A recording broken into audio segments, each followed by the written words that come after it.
কত পপন শিবু সংক্ষেপ পদত এই অনন্তৰে শুনা পাছে ভৈলা যেন মত এৰাম দৈত্যৰ ভৎসনা বাণী শুনিলা ঈশ্বৰ ভয়ে ভীত ভৈলা ভূমি দান্তৰ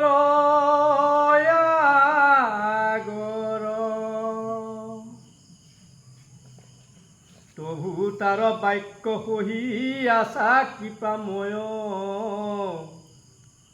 গাহাহত কৰি সমে গজেন্দ্ৰয়ান আন্দয়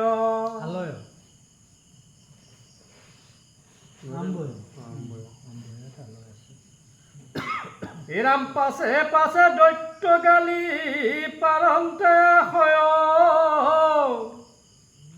ৰহৰে বৰাহ ভূমি লয়া যাই কৈ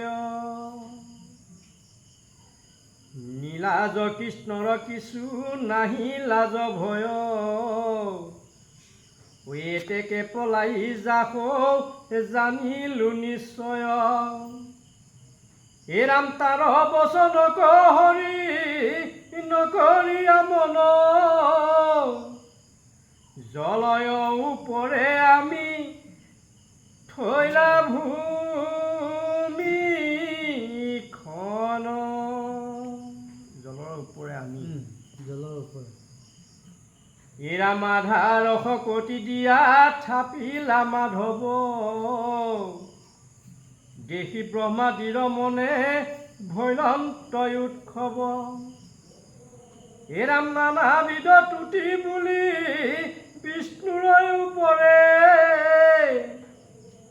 মন্দাৰ বন্দুলৈ আদি পুষ্প বৃষ্টি কৰে চতুৰ্ভীতি বেৰি হবে কৰে জয় জয় ঊৰ্ধ্ব দৃষ্টি কৰি দৈত্য চাহিয়া পাছে প্ৰভু দৈত্য চাহি দৃষ্টি কৰি অমহাভয়ানক গদা হাতে আছে ধৰি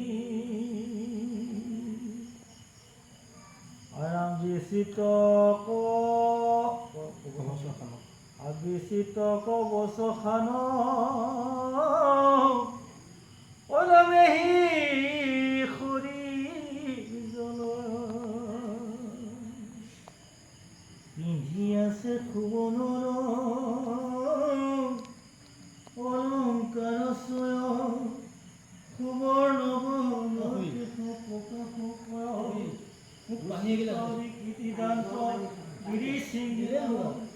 হৰাম বজ পাত কম মহা নিষ্ঠুৰ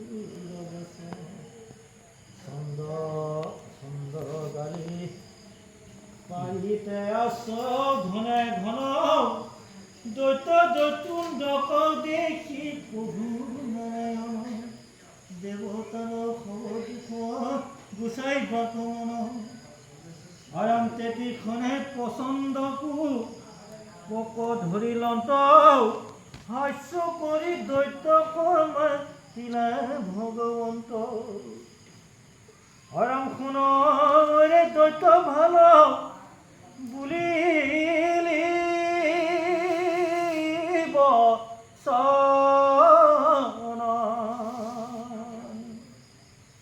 হায় মই বচন মৃগবী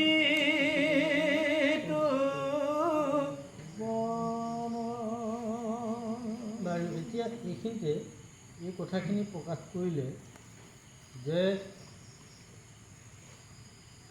বৰাহৰ উদ্দেশ্যটো হ'ল কি ভূমি জলৰ ওপৰলৈ নিয়ে অৰ্থাৎ পৃথিৱীক তেওঁ জলৰ ওপৰত স্থাপন কৰিব লাগে এতিয়াও এই পৃথিৱীখন কিন্তু জলৰ ওপৰতে আছে এতিয়াও তলত পানী আছে এতিয়া এই হিৰণ্যাক্ষই যেতিয়া লৈ আহিছে মানে ভগৱন্তক গালি পাৰিছে, ৰ ক'ত যাওঁ তই, তোক আজি সোধাই নি, তই পৃথিৱী ইয়াতে থ। কিন্তু ভগৱন্তই শুনিও নুশুনা ভাও ধৰিছে, কাৰণ তেওঁৰ উদ্দেশ্যটো হ'ল কি, পৃথিৱীক স্থাপন কৰিব লাগে, তেওঁ জলৰ ওপৰত স্থাপন কৰিব লাগে। গতিকে সেইকাৰণে কৈছে নীলাজ কৃষ্ণৰ কিছু নাহি লাজ ভয়। এতিয়া নীলাজ কৃষ্ণ বুলি কৈছে, এইটো লাজ ভয় একো নাই, গতিকে ই পলাই গৈছে, এতেকে পলাই যাখৰ জানিলোঁ নিশ্চয়। গতিকে এই বচনখিনি ভগৱন্তই কি কৰিছে, মানে সি যে গালি পাৰি আছে এই কথাবিলাক গুৰুত্ব দিয়া নাই বা ভূক্ষেপ দিয়া নাই। জলৰ ওপৰত পৃথিৱীখন থ'ব লাগে, এই কথাটোৱে ভগৱন্তৰ উদ্দেশ্য। আধাৰ শপতি দিয়া থাপিলোঁ মাধৱ, দেখি ব্ৰহ্মাদী মনে ভৈলন্ত উৎস। এতিয়া সেই কথাটো দেৱতাসকলেও, ব্ৰহ্মা আদি দেৱতাসকলে যিমানবিলাক দেৱতা আছে সমষ্টৰ উদ্দেশ্য সেইটোৱেই যে প্ৰভু ভগৱন্তই পৃথিৱীক সি জলৰ ওপৰত স্থাপন কৰিব লাগে, ব্ৰহ্মাই সৃষ্টি কৰা জীৱবিলাক তাত ৰাখিব লাগে। গতিকে এইটো হ'ল মানে দেখি ব্ৰহ্মা আদি দেৱতাসকলে কি কৰিছে, বৰ আনন্দ লাভ কৰিছে, আৰু তেওঁলোকে কি কৰিছে, মন্দাৰৰ সন্তান আদি পুষ্পবৃষ্টি কৰে। মন্দাৰগিৰি পৰ্বতৰ পৰা সমস্ত দেৱতাই চতুৰ্বৃত্তি ধৰি তেওঁৰ ওপৰত পুষ্পবৃষ্টি বৰাহৰ ওপৰত কৰিছে। গতিকে ইয়াত আধাৰ শক্তি বুলি কৈছে, যে আধাৰ শক্তিটো ভগৱন্তৰ এইটো ডাঙৰ শক্তি, আৰু এই আধাৰ শক্তি মানুহৰ ছটা চক্ৰ আছে, 6 চক্ৰ বুলি কয়। সেই 6 চক্ৰৰ প্ৰথম শক্তিটোৱে হ'ল কি, আধাৰ। আধাৰটো কি, আমাৰ এই জংঘাৰ পৰা অৰ্থাৎ কৰঙণৰ পৰা তলৰ ভৰিলৈকে এইখিনি আধাৰ বুলি কয়। গতিকে সেই শক্তিটো ভগৱন্তই আমাক প্ৰদান কৰাৰ কাৰণেহে আমি এই ভূমিৰ ওপৰত আমি খাৰ হৈ থাকিব পাৰিছোঁ। যদি এই শক্তিটো আমাক নিদিয়ে, অৰ্থাৎ ধৰি ৰখা শক্তিটো যদি নিদিয়ে, এই ওপৰচোৱা কিন্তু আমি ৰক্ষা কৰিব নোৱাৰিম।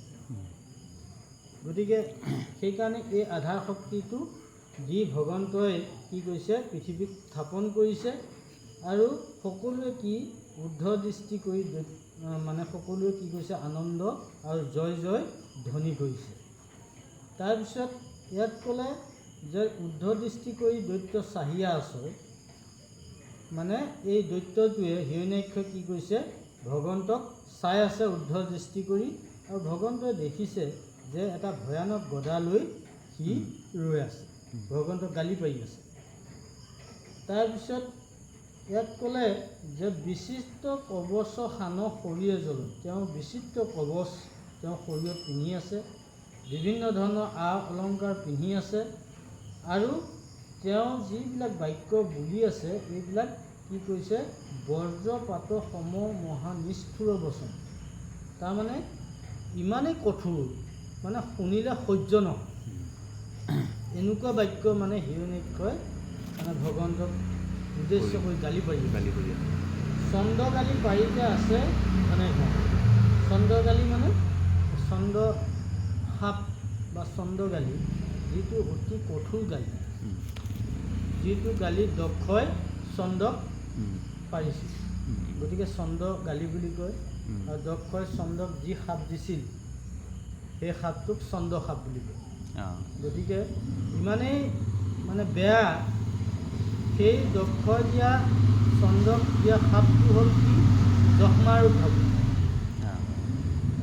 তেওঁ শৰীৰ খহি পৰিব, কুৎসিত হ'ব, মানুহে ঘিণ কৰিব, গাৰ পৰা তেজ পুজ ওলাই থাকিব, কোনো ওচৰলৈ নাযাব, দুৰ্গন্ধময় হ'ব। এইটো অভিশাপ দিছিল চন্দ্ৰক, আৰু চন্দ্ৰই সেই সাপটো ক'ত মোচন কৰিছে, প্ৰভাস তীৰ্থ।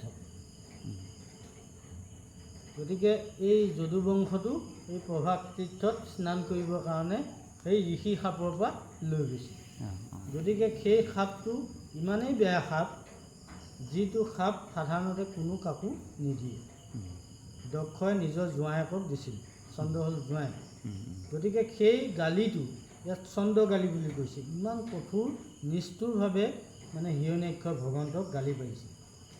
গতিকে এই কথাখিনি দেখি মানে ভগৱন্তই কি কৰিছে, খুব খং উঠিছে, আৰু খং উঠিছে যদিও তেওঁ খং দমন কৰি এই দৈত্যক মাতিছে, হাঁহি পেলাই তাক মানে মাতিছে যে শুনে আৰে দৈত্য ভালক বুলিলা বচন, তই যিখিনি কৈছ ভাল কথাই কৈ আছ, যি গালি পাৰিছ ভালেই, মই হওঁ বচনৰ মৃগ বিতুপন।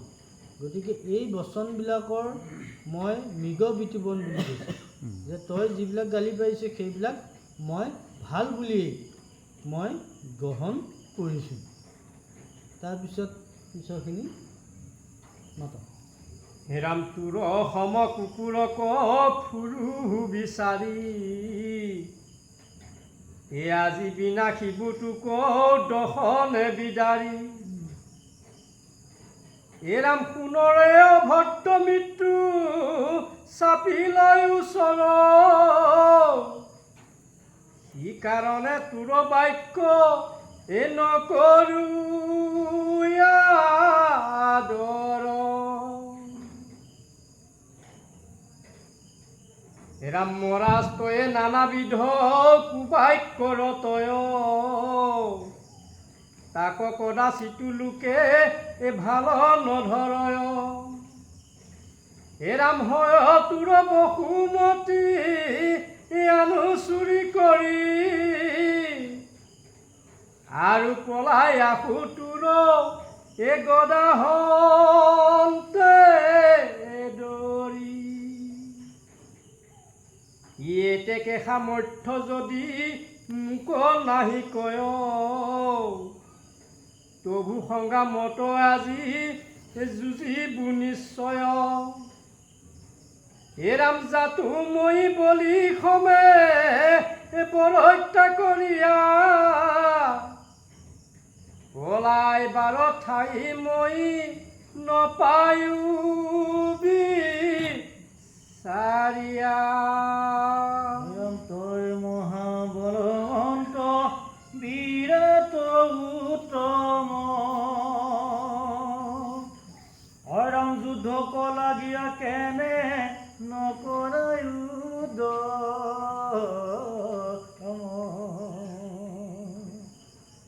অৰাম মোক মাৰি বান্ধৱৰ শোক কৰা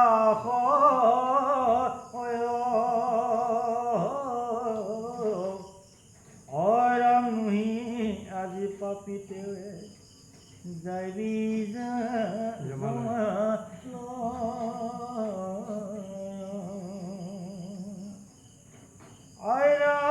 মিছা বাক্য এৰি তই মোক যুদ্ধ